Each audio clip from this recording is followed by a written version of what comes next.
So okay mga paps, musta pala? Ngayong araw pala, meron tayong konting pag-uusapan at konting tips dito sa Toyota Vios na single BBTI, okay? So ganito mga paps, itong gagawin kong video, importante to kasi dalawang topic yung pag-uusapan natin. So una natin pag-uusapan ay yung nasan ba ang relay ng fuel pump para sa Toyota Vios single BBTI. Tapos mamaya pag-uusapan natin ay kung paano tayo makakapag-depressurize, tatanggalan natin ng pressure yung fuel line kapag magre-repair tayo sa halimbawa fuel injector o kaya fuel rail. Okay? So bakit ko gagawin itong video na to? Kasi yung regarding dun sa fuel pump relay, madalas kasing tinatanong sa akin yan, nasan ba ang fuel pump relay ng Toyota Vios? So dito sa Toyota Vios, walang naka-indicate na merong sarili itong fuel pump relay. So ganito mga paps, kaklaruhin ko lang. Pero meron tayong tinatawag dito na circuit opening relay. Halimbawa, ito yung pump motor. May pump motor dyan, pump motor nandito. Pag kinag nyo yan, may linya yan dito na isang relay. Tapos nun may nakalagay dyan na fuse. So yung fuse, ang nakalagay doon ay IGN, ibig sabihin ignition. Sinundan nyo yung linya, merong isang relay doon pero hindi fuel pump relay ang nakalagay. Ang nakalagay doon ay circuit opening relay. Yung circuit opening relay na yon, nakakonekta yon doon sa fuel pump motor. So nasan yun ngayon mga paps? Papakita ko sa inyo. So ito siya mga paps, ayan. Ito yung pinaka natin, sa ilalim yan yung fuse box natin. So ayan siya. Ito yung tinatawag na circuit opening relay. So ayan siya. Lagi naman, itong malaking to. Ang katumbas nito sa ibang sasakyan ay ignition relay. Yung relay na yan, kapag susundan nyo sa linya, nakakonekta yan sa fuse. So nakakonekta yan sa fuse ng ignition. Yan, yung IGN. Yan.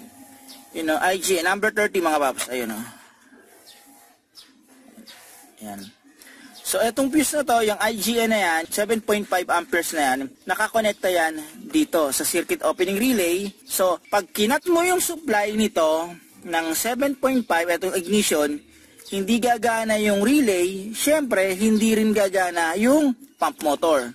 Tandaan yan mga paps. Ito yan. So dito naman tayo mga paps, itong susunod na tuturo ko sa inyo, makakatulong to in case na halimbawa na maglilinis kayo o magbabaklas kayo ng fuel injector o kung ano man gagawin nyo dito sa fuel rail. Ang tuturo ko sa inyo ay kung paano mag-depressurize ng fuel line. So kasi kapag gumagawa tayo, syempre minsan, ewan ko, naasar kayo, maraming tumutulong gasolina para hindi nauubos. So ang gagawin natin yan, kung mag-i-discharge natin, kasi i-depressurize natin mga paps. So ito mga paps, dito tayo. So dito sa fuse, ang gagawin natin pag magde-depressurize tayo ng fuel natin dito, ignition number 30, 7.5 ampere dito yan sa ilalim. So yan siya mga paps. Galing ka. Ay, hirap. Yan siya. Bali ito mga paps, hindi kayo mag-trip sa mga tropa nyo. Kung wari hard starting, gawin nyo, punutin nyo yung fuse Biro lang yan mga paps pero isa yung sa mga i-check yung troubleshooting pag hard starting, yung ignition na yan. Ito hindi ito mag-i-start talaga kasi kumbaga hindi gagana. Kasi nga, syempre walang fuse, hindi gagana yung natin, yung pinaka fuel pump natin. Okay, so tingnan nyo Isa. Para lang ma-discharge mga paps. Yan, hindi mag-i-start yan. Okay na. So ito mga paps, yan. Tingnan natin Ito siya. Yan Ito na. Ay, naka. Hop. So ayan siya mga paps. May tumulo pero konti na lang. Hindi na ganun karami. So okay mga paps, ayan, nabalik ko na yung pinaka-fuse, okay na ulito. Ngayon, konting information lang regarding sa pagde-depressurize. Kung gusto niyo talagang konti na lang yung tumulo, ang gawin nyo, magalat kayo ng 3 to 5 crank. Okay, huwag nyo dadamihan, huwag nyo masyadong tagalan kasi baka masira naman yung starter.